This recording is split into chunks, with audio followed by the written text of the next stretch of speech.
নমস্কাৰ। প্ৰতিজন অসমীয়াৰ মাজত জীয়াই থকা ৰূপকোঁৱৰ জ্যোতিপ্ৰসাদ আগৰৱালাদেৱ আছিল একেধাৰে কবি, সাহিত্যিক, সংগীতজ্ঞ, নাট্যকাৰ, বোলছবি নিৰ্মাতা আৰু সংগ্ৰামী ৰাজনীতি।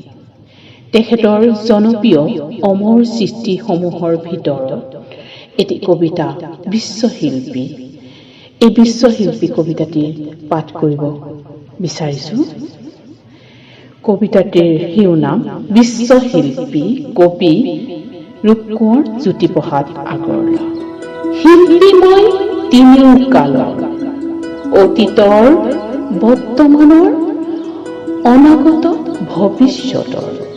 আদিতেই যাত্ৰা কৰি অনাদিলৈ যাওঁ, ধ্বংসৰ মাজেদি মই ৰূপান্তৰেদি ৰূপ পাই নৱতম সৃষ্টিৰ কলিতা জ্বলাওঁ।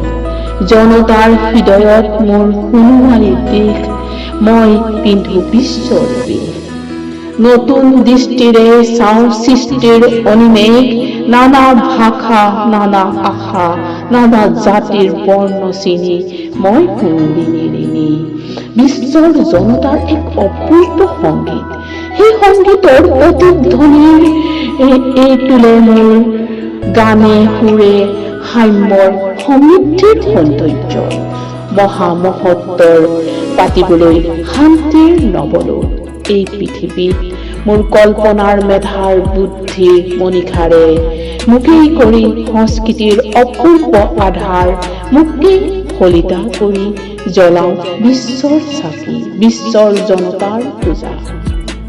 সেই পূজাৰ প্ৰধান অৰ্ঘ্য কৰি মই দিওঁ উপহাৰ, মোকেই কৰি 16 সুপ্ৰচাৰ। বিশ্বৰ জুৰি জনতাৰ জয় জয়কাৰ হওক, জয় জয়কাৰ। ধন্যবাদ।